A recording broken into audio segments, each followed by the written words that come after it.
Shout for joy to God, all the earth. Sing the glory of His name. Make His praise glorious. Say to God, how awesome are your deeds. So great is your power that your enemies cringe before you. All the earth bows down to you. They sing praise to you. They sing the praises of your name.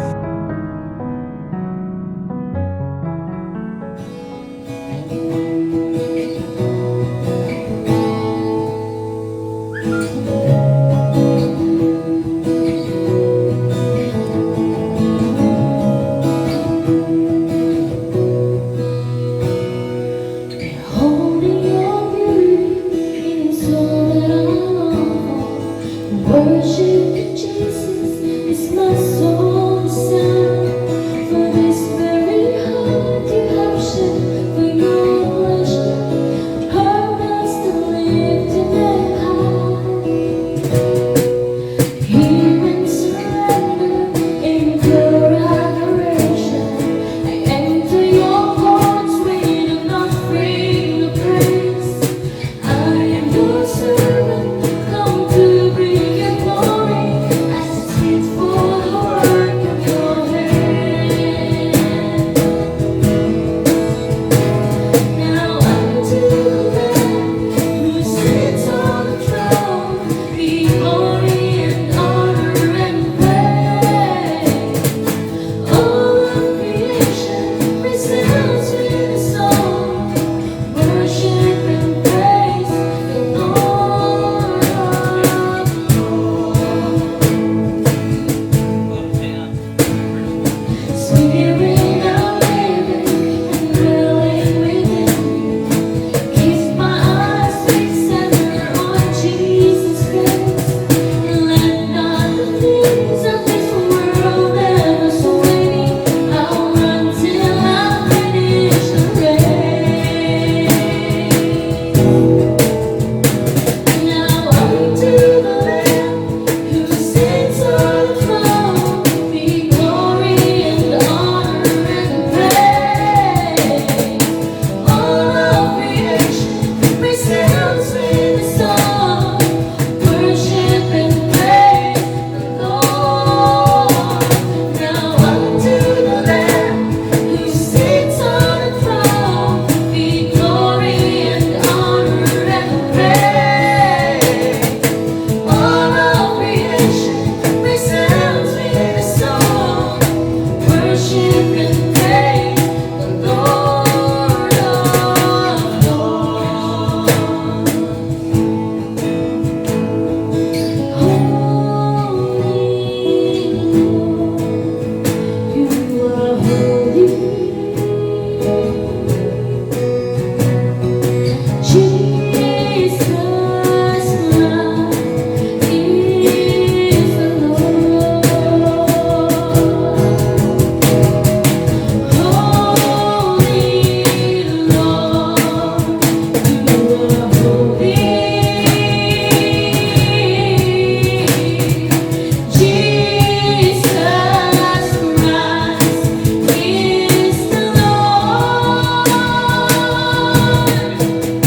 Sing holy Lord, holy. Jesus Christ is the Lord. Now unto the Lamb who sits on the throne be glory and honor and praise. All of creation resounds with a song, worship and praise the Lord. Now unto the Lamb who sits on the throne be glory and honor and praise. All of creation resounds with a song, worship and praise the Lord of Lords.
Blessed morning to everyone.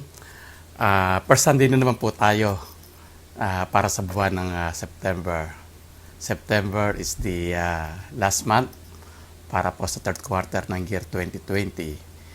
Let us thank the Lord for His continuous provision and protection in our lives, especially for the past few months during this time of pandemic. Samahan niyo po ako sa maikling panalangin sa ating Panginoon. Let us pray. Father God, muli po kami nagpapasalamat sa iyo pong greatness, sa iyo pong love, sa buhay ng bawat isa sa amin. Salamat po Panginoon sa iyo pong patuloy na pagbibigay po ng proteksyon at provision para po sa lahat ng aming pong mga pangangailangan. Truly, you are a great God na nakakaalam po ng sitwasyon ng iyo pong mga anak. Kaya po ang aming mga puso ay nag-uumapaw sa pagbibigay po ng pagpupuri sa iyo, Panginoon, sa araw na ito.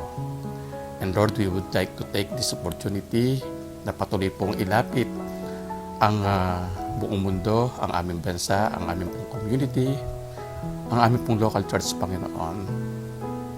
Na patuloy niyo po kami, Panginoon, na gabayan, Panginoon. Dito po sa pandemyang patuloy pa rin po namin pinagdaraanan sa kasalukuyan. Muli Lord, hindi po kami nagsasawa na itaas ang aming pong mga scientists, ang World Health Organization, at iba-ibang mga tao na ipong ginagamit sa buong mundo, Panginoon, upang makapag-develop ng bakuna laban sa COVID-19. We are praying, O Lord, na patuloy niyo po silang sasamahan, Panginoon, na ay maging matagumpay yung pong mga clinical testing na isinasagawa sa iba't ibang panig ng mundo.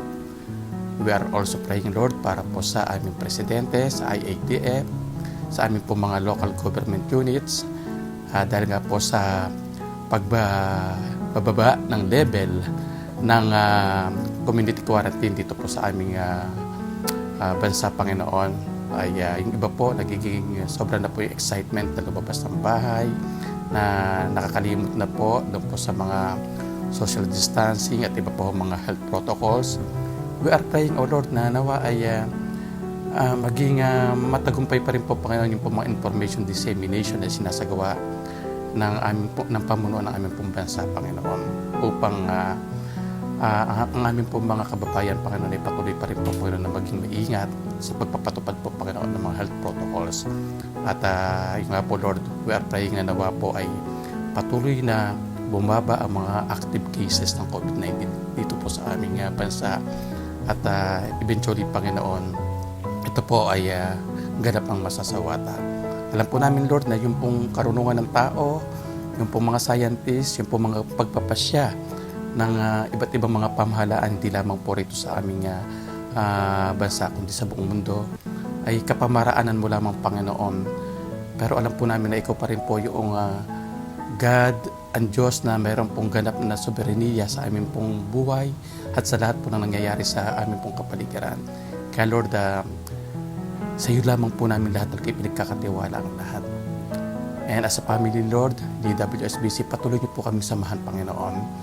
Ang bawat isa, Panginoon, ng bawat pamilya na bumubuo ng JWSBC congregation, na nawa po na patuloy po namin makita ang iyo pong ganap na layunin sa mga pangyayaring ito.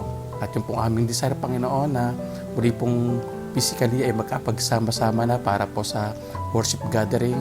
Lord, ang aming pong dalangin, bigyan niyo po kami, Panginoon, ng tamang pagpapasya sa mga susunod na hakbang na pwede po namin gawin, Lord. Upang sa gayon ay yung pong health ng bawat isa, Panginoon, na hindi pa rin po may sa isang tabi, Panginoon, yung pong posibilidad na magkahawaan o meron pong mahawa. Nawa po, Panginoon, ay tunay na tamang pagpapasya ang ibibigay niyo po sa amin, Panginoon, sa mga susunod na hakbangin na pwede po namin gawin. Lord, again, sa amin pong pag-aaral ng iyong pong salita sa umagang ito, samahan niyo po kami kung paano niyo po kami, Panginoon, binigyan ng karunungan doon po sa nakalipas na buwan ng Agosto para po sa sering amin pong tinapos, Characters of the Church. Today, as we start a new series, Lord, muli po kaming humiling ng karunungan sa iyo. Samahan niyo po kami, Panginoon, sa pag-aaral ng pong salita. At hindi lamang po nawa ito makakapagbigay po ng dagdag kaalaman sa amin, kundi ito po, Panginoon, ay patuloy na pabago ng buhay ng bawat isa sa amin. Lord, muli salamat po at amin po ibinabalikan lahat ng papuri at pasasalamat sa tanging pangalan lamang ni Jesus. Amen.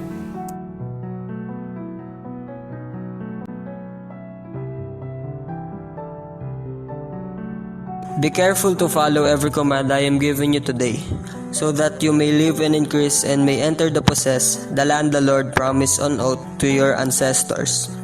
Remember how the Lord your God led you all the way in the wilderness these 40 years, to humble and test you in order to know what was in your heart, whether or not you would keep His commands.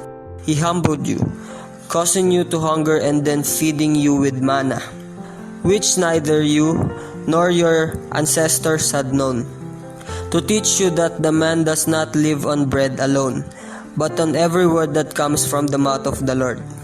Your clothes did not wear out, and your feet did not swell during these 40 years.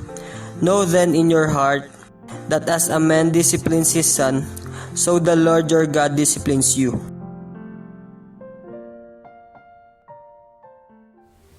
As we start our new series for this month, dubbed as Overcoming Life Traps, nais ko po munang muling bigyan o ibigay sa inyo ang pinakasimpleng definition ng salitang sanctification. Madalas po ninyo itong naririnig po sa ating po mga preaching. Ngunit ano po ba ang simpleng kahulugan ng sanctification? Sanctification, it is the process by which the believers grow to maturity in Christ. Dahil nga po ito ay isang proseso o process sa buhay po ng mga mananampalataya, hindi po ito nakakamtan ng biglaan o sa isang iglap lamang o sa isang partikular na kapanahunan. The process started when we accept Jesus Christ as our personal Lord and Savior. At ito po yung time na atin pong ikinumit ang ating pong mga sarili sa Panginoong Jesucristo.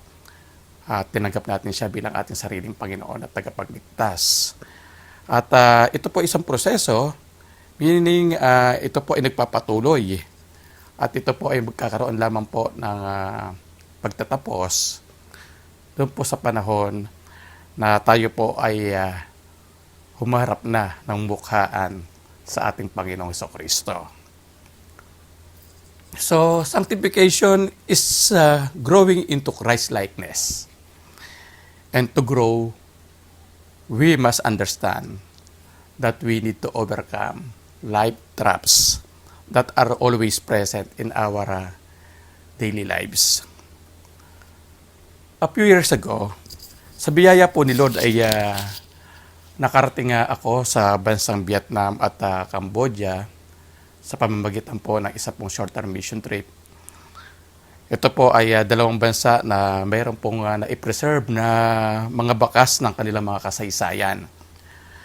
Naalala ko po yung napasyalan po namin na mga lugar, kasama po yung po mga war tunnels at kasama po sa mga ipiniliwanag ng aming tour guide yung pong patungkol sa mga landmine na itinanim noong panahon po ng giyera.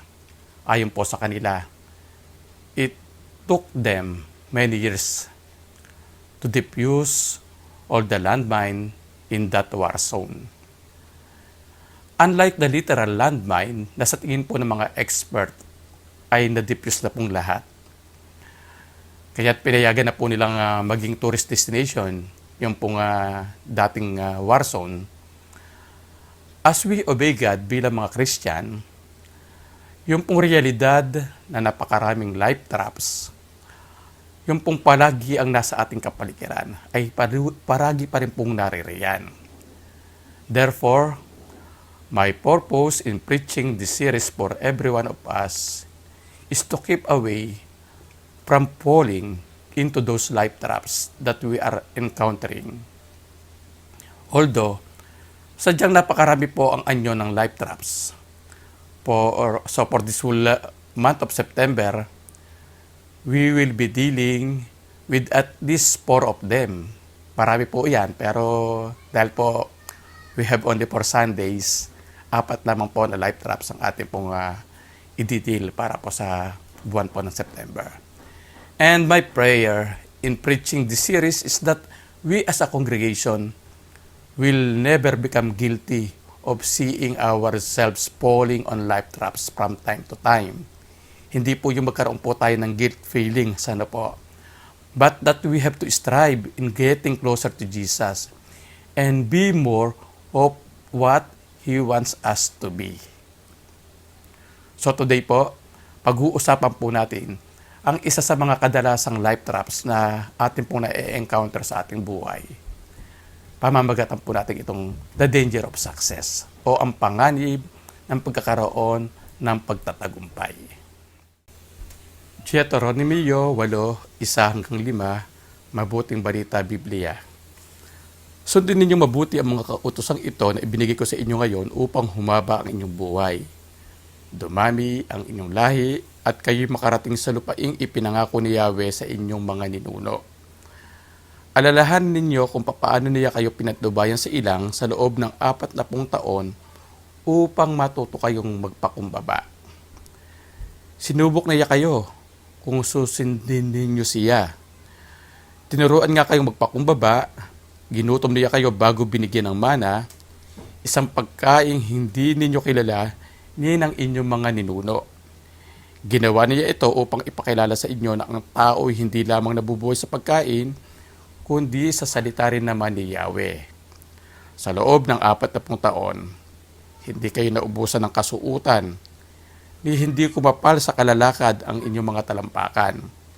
Itanim ninyo sa inyong isipan na kayo itinutuwid niya kung paanong itinutuwid ng Ama ang anak.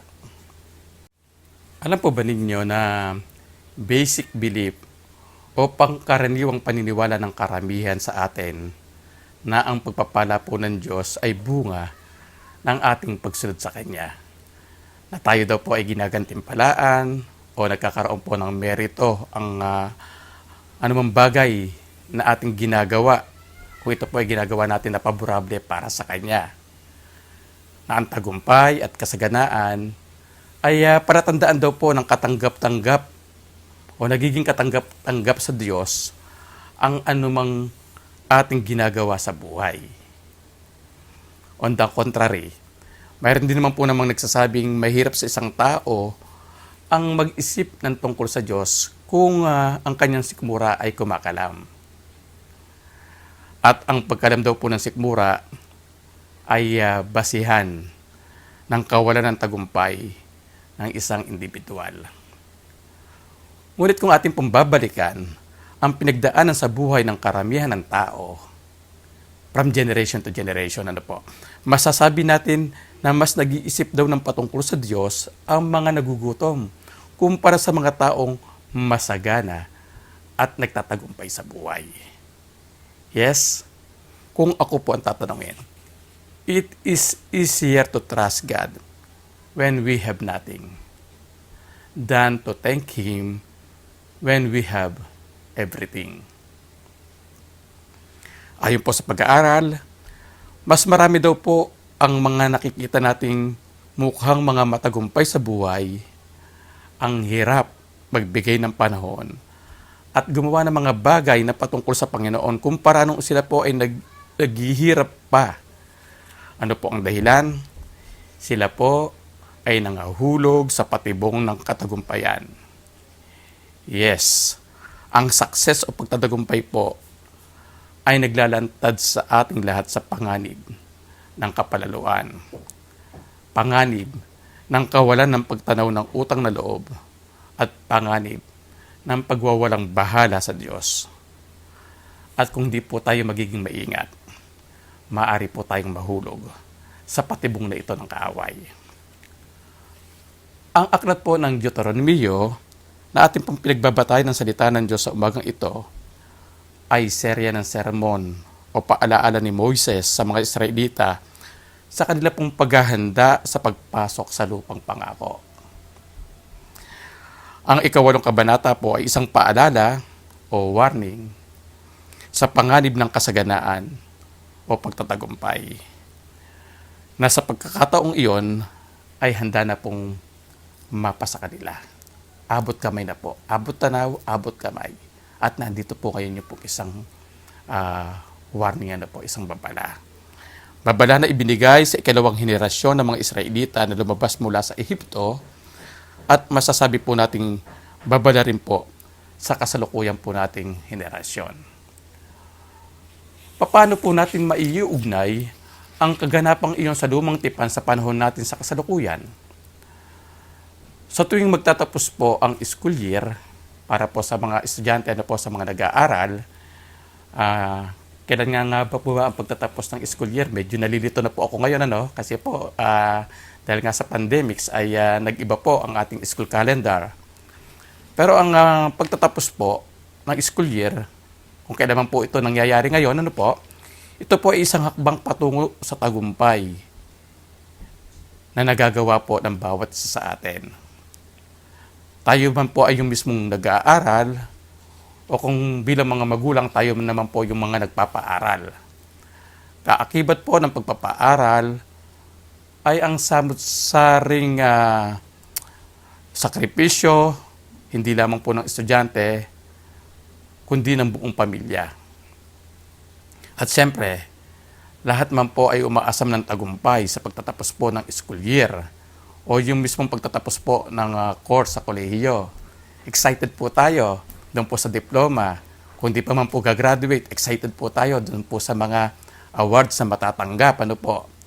At katulad po ng kaganapan sa ikawalong kabanata ng Aklat ng Deuteronomio, ang mga mag-aaral kasama ng kanila pong mga magulang, tayo po ay inihahanda ng Diyos sa pagpasok sa tagumpay sa hinaharap. Ito po yung entry level po natin para po sa success in the future. Ngunit katulad din po ng mga Israelita noong panahon ni Moses, tayo din po ay binibigyan ng babala sa mga panganib na maaring idulot ng tagumpay na ating natatamo sa ating buhay o matatamo pa lamang Ang unang panganib na ating pong makikita mula sa mga talatang ating tinutunghayan ay ang panganib ng kapalaluan sa buhay. Ang sabi po sa talatang 2-3, alalahanin ninyo kung paano niya kayo pinatnubayan sa ilang sa loob ng 40 taon upang matuto kayong magpakumbaba. Sinubok niya kayo kung susundin ninyo siya. Tinuruan nga kayong magpakumbaba, ginutom niya kayo bago binigyan ng mana, isang pagkain hindi ninyo kilalanin ng inyong mga ninuno. Ginawa niya ito upang ipakilala sa inyo na ang tao hindi lamang nabubuhay sa pagkain, kundi sa salita rin naman ni Yahweh.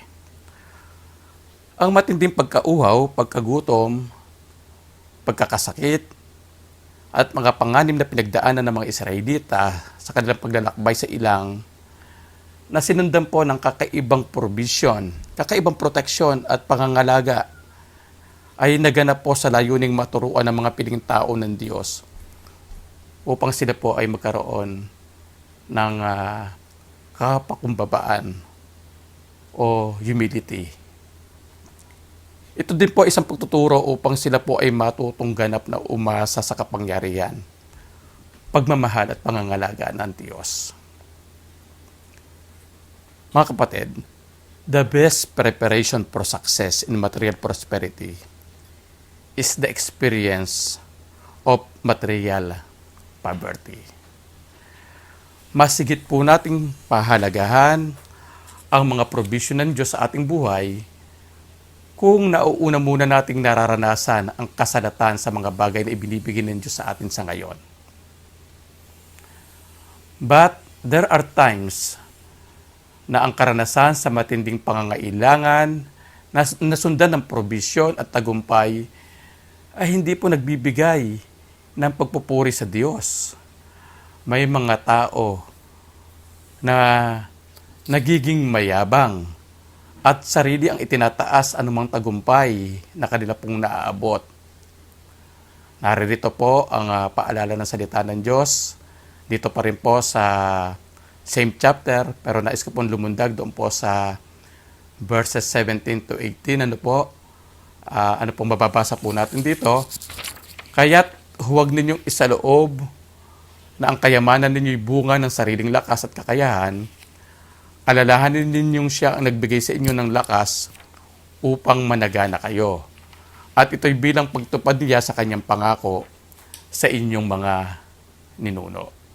Makikita po natin dito po mga kapatid na dapat hindi po natin ipinagmamayabang sa ating mga sarili ang anumang success na ibinibigay sa atin ng ating Panginoon. Ano po yung ikalawang panganib na ating po makikita mula po sa mga talata? Ang sabi po sa verse 12 to 14, kung kayo'y namumuhay na ng sagana, nakatira na sa magagarang tahanan, at marami ng alagang hayop, at marami ng natitipong pilak at ginto, huwag kayong magmataas. Huwag na nga ninyong kalilimutan si Yahweh na nagpalaya sa inyo mula sa pagkaalipin sa bansang Ehipto. Ang unang panganib po ng tagumpay ay kapalaluan o pride. Ang pangalawa naman po ay kawalan ng pasasalamat o yung pong pagiging ingrato, ungratefulness. Ang pride at ang ungratefulness po ay dalawang salita na magkaugnay. Ang isang taong palalo ay naniniwalang hindi niya utang kanino man ang kanyang tagumpay. Kaya siya po ay naninindigang hindi siya dapat magpasalamat at tumanaw ng utang na loob kahit na kanino man. Naalala ko po yung pong isang kwento. Ito po ay fable, pabula. Kwento patungkol po sa isa pong ungrateful lion. Minsan po ay may isang leon na natrap o nakulong sa isang patibong. Nadaanan siya ng iba't ibang uri ng hayop sa kanyang abang kalagayan. Sa kada hayop po na dumaraan, ang nasabi pong leon ay nakikiusap na siya po ay pakawalan. Ngunit dahil batid po ng mga hayop na ang leon po ay isang predator o manlalapa, iniiwasan lamang siya namang ito sa takot na sila po ay kainin lamang ng leon sa pagkakataon na siya po ay makawala sa kanyang pungkulungan.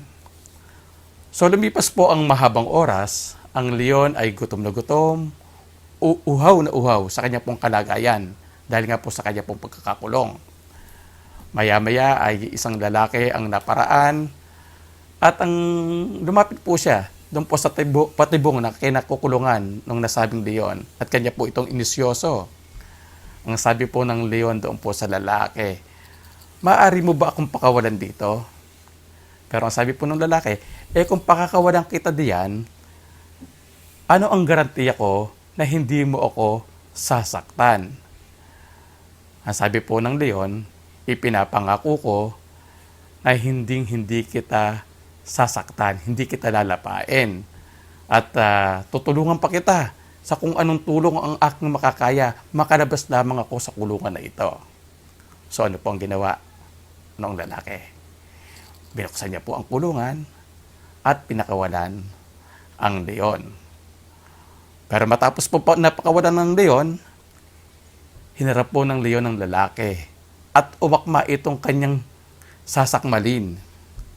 Ang sabi po ng leon, na handa na po sa kanya pong pagsakmal doon po sa lalaki.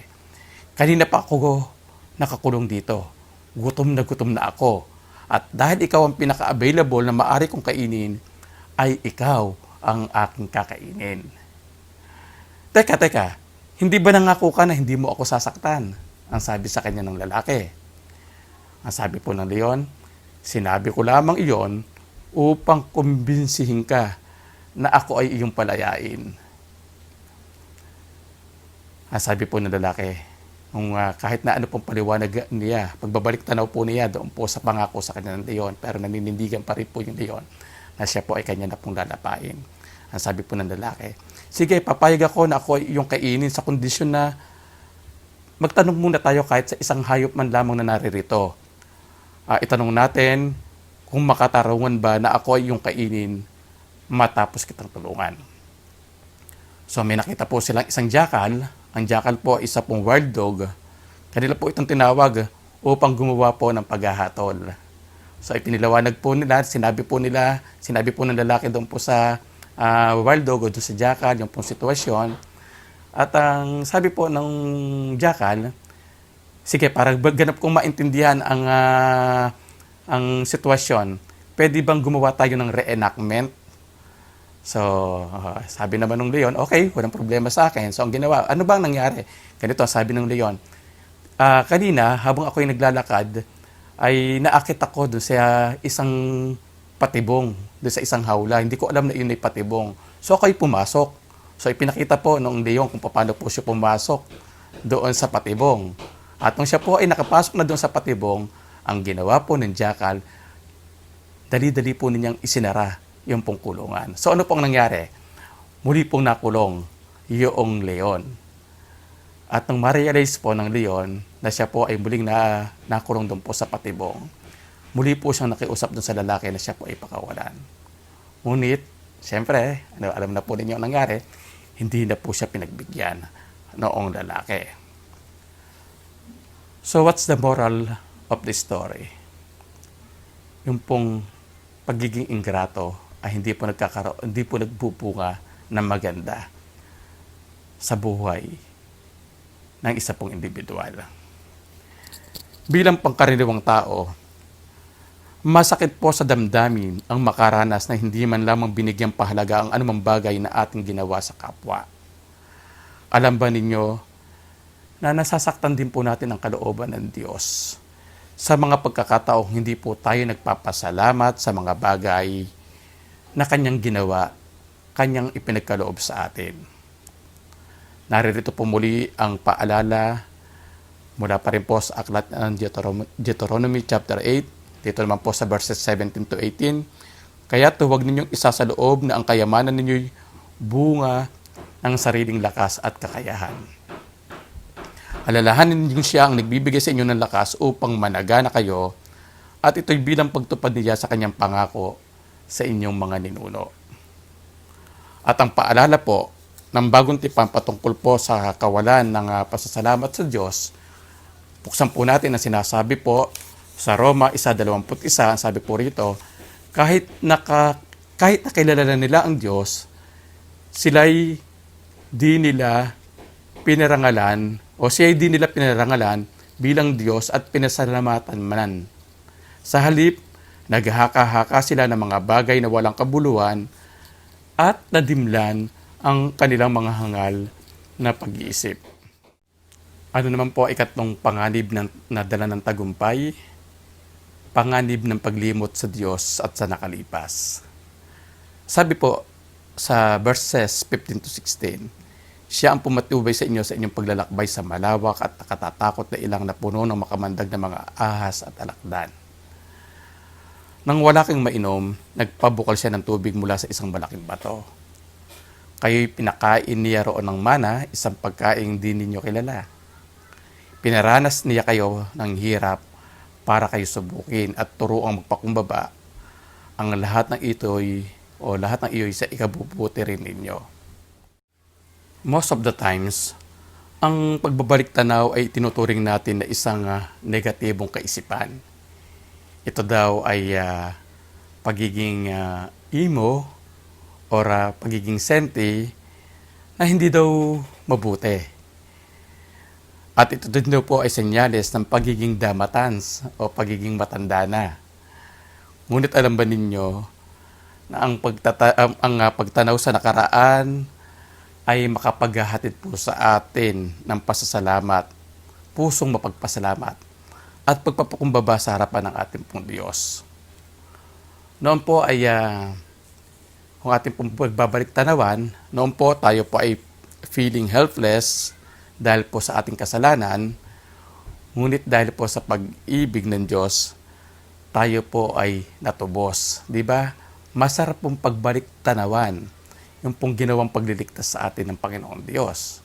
At marami po akong mga bagay na pwede po natin pagbalik tanawan na magiging way upang tayo po ay magkaroon po ng puso mapagpasalamat sa ating pong Panginoon. Noon po ay hirap na hirap sa buhay ang karamihan sa atin. Ngunit ngayon ay marami na po sa atin ang tumaas na ang antas ng kalagayan sa buhay. And I do believe na lahat naman po tayo ay nakaranas ng pag-level up ng pamumuhay, even in this time of pandemics. Miski pa paano nakakaranas po ang bawat isa sa atin. Yan po ang aking paniniwala habang lumilipas po ang panahon, tayo po ay nakakaranas ng pagtaas ng standard ng pamumuhay. Hindi nga ba't magandang balik-balikan kung paano po natin nararanasan ang pagkilos ng Diyos sa ating buhay sa magkakaibang mga kapamaraanan. Mga kapatid, when we forget the past, we forget God.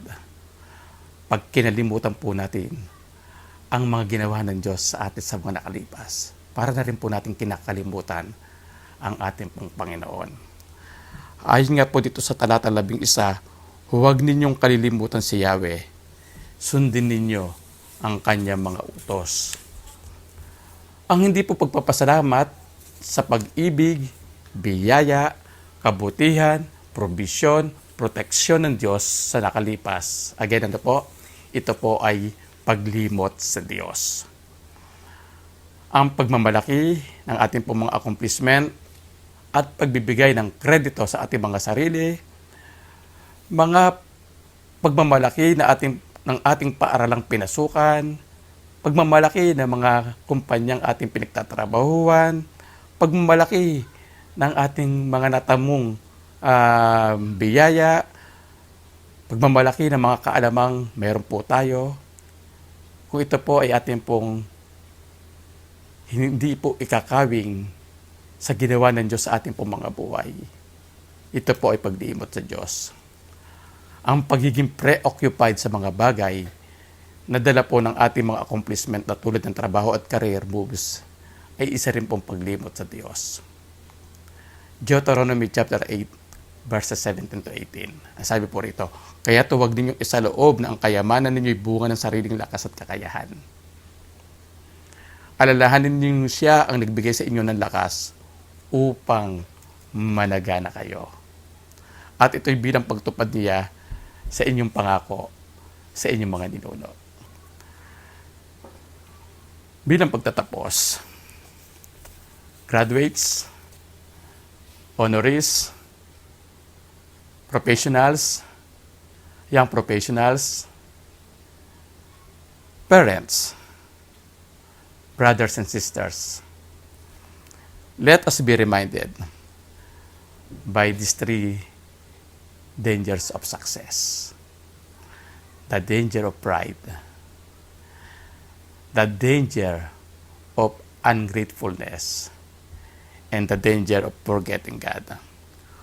Kung pumapasok man sa ating mga kaisipan na ang tagumpay na ating natatamo ay dahil po sa ating sariling kasipagan, sariling abilidad, magaling na pagsasanay, kung dumating man po ang pagkakataon na tayo po ay masyado ng abala sa paghahanap buhay, sa pagharap sa computer, sa pag-aasikaso, sa magandang sasakyan na mayroon tayo, sa pagtatayo ng sariling bahay, at sa iba pang mga bagay.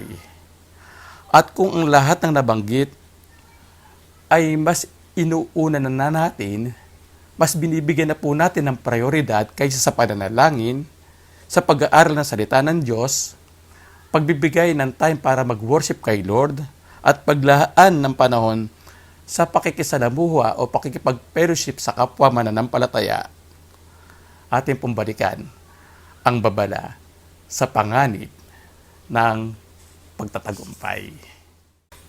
Tandaan din po natin na ang anumang abilidad na magawa ang mga nabanggit na bagay ay mula lahat sa magandang kalusugan na Diyos lamang din po ang nagbigay sa atin. Na anumang kakayahang mag-isip, taas ng IQ at kasanayang natamo ay galing sa Diyos na nagbukas po ng mga pintuan ng pagkakataon upang ito ay mapasa atin. At marahil, kung si Moses po ay nabubuhay pa sa kasalukuyan nating henerasyon, maaaring ganito po niya isusulat para sa atin ang Deuteronomy chapter 8 verses 11 to 20. Kung kayo ay sagana na sa lahat ng bagay, Kung nagawa nyo na ang lahat ng requirements para sa inyong pagtatapos sa pag-aaral, nakapasa na sa mga pagsusulit, nakatapos na ng thesis, at nadepensahan na ito, nakapag-graduation ball na at nakadalo na ng commencement exercise. Kung kayo ay may nakuha ng magandang trabaho at may kakayahan ng bumili ng cellphone, laptop, tablet at magarang sasakyan, kung ang lahat ay maayos na sa inyo at mayroon ka ng magandang buhay, kaya nyo nang kumain sa mamahaling restaurant, nagagawa nyo ng makipagdaong palad sa mga tinitingala sa lipunan, kung nasa inyo na ang mga ito, purihin ninyo ang Diyos dahil sa mga ginawa niya sa inyo. Huwag ninyong kalilimutan ang Diyos, sundin ninyo ang kanyang mga utos. Kung mayroon na kayong kakayahang magpatayo ng magandang bahay sa class na subdivision, o kaya ay makabili ng condo unit, at kung ang inyong bank account ay umaabot na sa 7 hanggang 8 digits, at dumami na din ang inyong mga pag-aaring lupain, at kaya na ninyong punuin ang inyong mga bahay ng mga pinakausong electronics, appliances at gadgets, at kaya na ninyong pag-aralin sa mga eksklusibong paaralan ng inyong mga anak, kung magkagayon, ang inyong mga puso ay magiging mapagmataas at kalilimutan ninyo ang Diyos. Hindi nga ba siya ang Diyos na nagbigay sa inyo ng kakayahan na mapagtagumpayan ang inyong pag-aaral mula pa noong kayo ay prep, elementary, high school at maging sa kolehiyo? Siya ang nagbigay ng inyong pangangailangan sa baon, tuition fee, at pinangbili ng mga aklat, uniforme at iba pang gamit sa pag-aaral.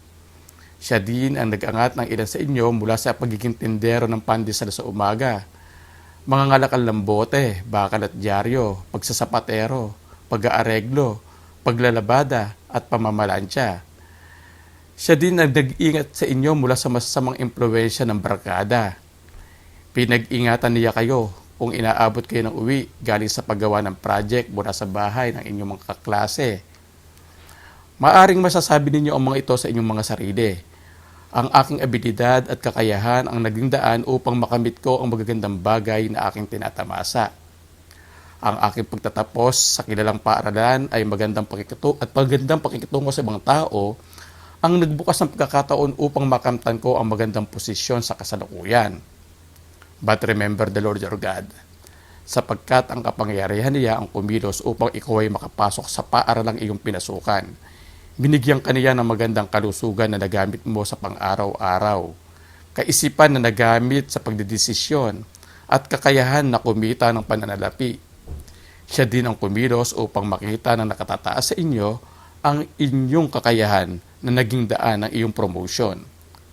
Ngunit kapag siya'y tinanekdan ninyo at ang mga bagay na tinatamasa ninyo ang ginawa ninyong Diyos-Diyosan, ngayon pa'y sinasabi kong malilipol kayo balang araw.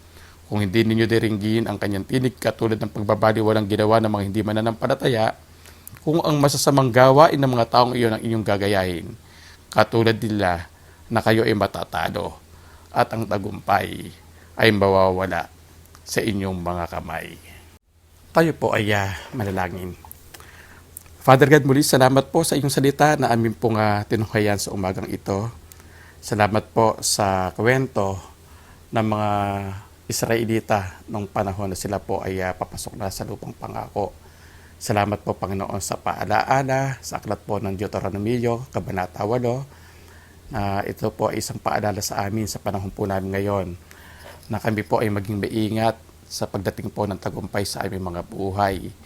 At nawa po, Panginoon, ay isa pong paalala sa amin ito na pwede po kaming kainin ng pride ng aming pong ungratefulness upang kalimutan ka po namin.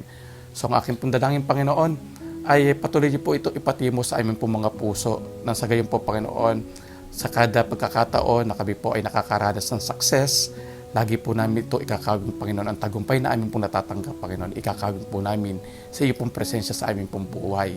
At nawa po ay patuloy po namin itong mapangalagaan na ang aming pong layunin ay mabigyan po ng kapurihan ng iyo pong dakilang pangalan.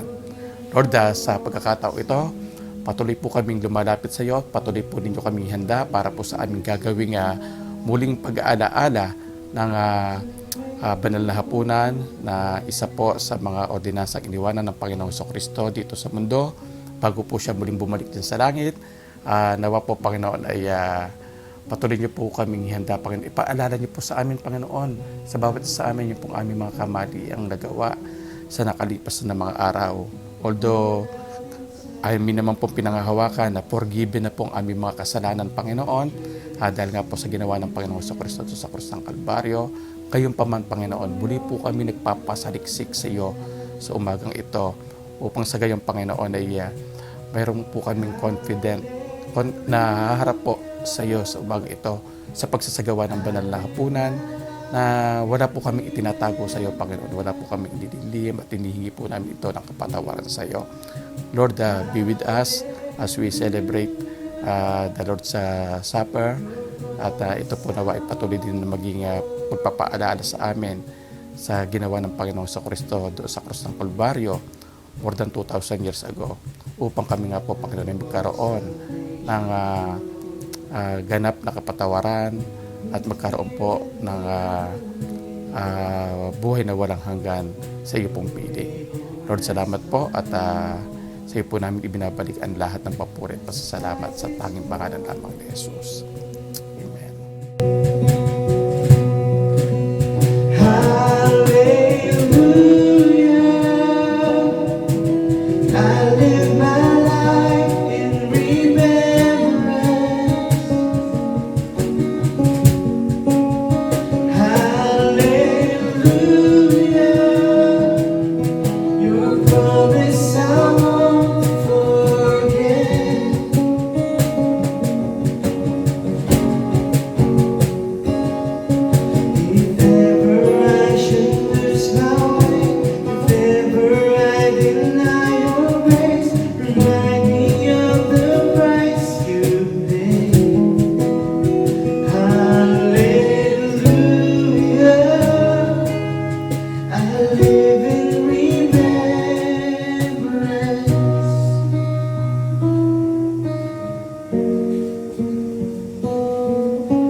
Tayo po ay magpasalamat para sa tinapay. Father God, salamat po sa tinapay na ito na nasa aming pong mga kamay, na tinapay na sumisimbolo sa katawan ng Panginoon sa Kristo na nabayubay doon sa krus ng Kalbaryo. Pinahirapan, sinaktan, pinatay, upang kami po ay magkaroon ng katubusan sa aming mga kasalanan.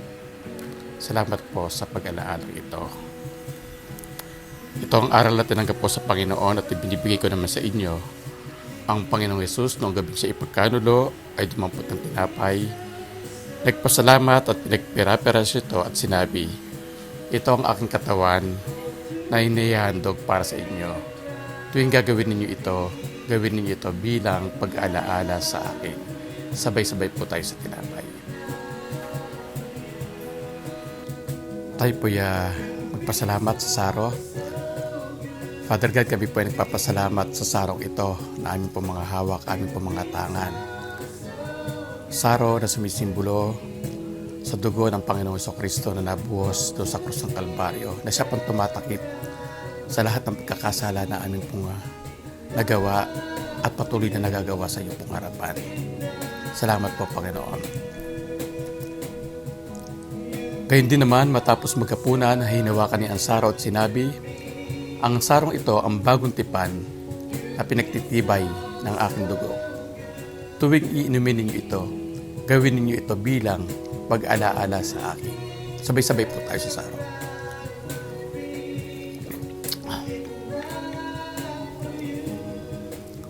Sapagkat tuwing kakain kayo ng tinapay na ito at iinom sa sarong ito, ay ipinahayag ninyo ang kamatayan ng Panginoon hanggang sa kanyang muling pagparito. Until I see you face to face, until the last stop on my race, remind me you're not finished yet. Hallelujah, hallelujah.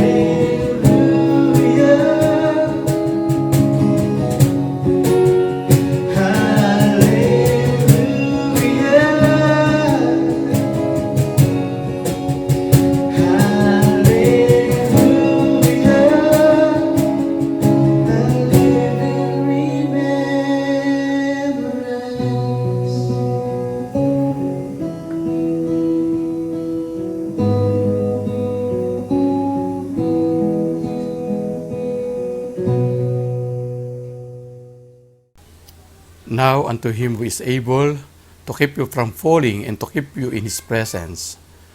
To the only God who is our Savior, be the glory, majesty, dominion, and authority, both now and forever. Amen.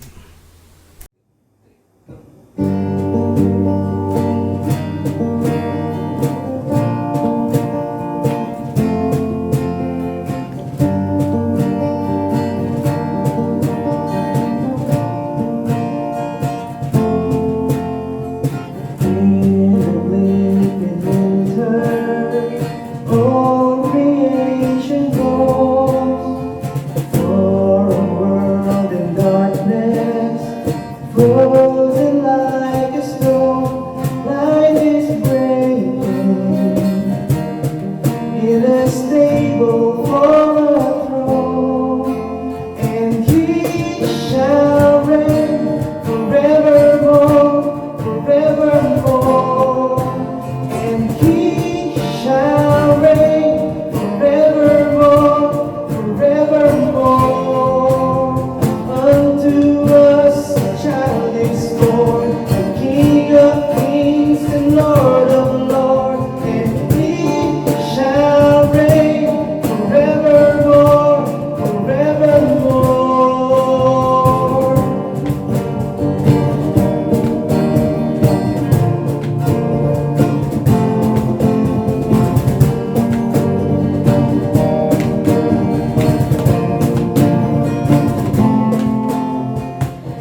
If I were a wise man, I would travel far. If I were a shepherd, I would do my part. Poor as I am, I would give to Him my heart, and He shall reign forevermore, forevermore. And He shall reign forevermore, forevermore. Unto us a child is born, the King of kings and Lord of lords, and He shall reign forevermore, forevermore. Here within the manger lies the one who made the starry skies. This baby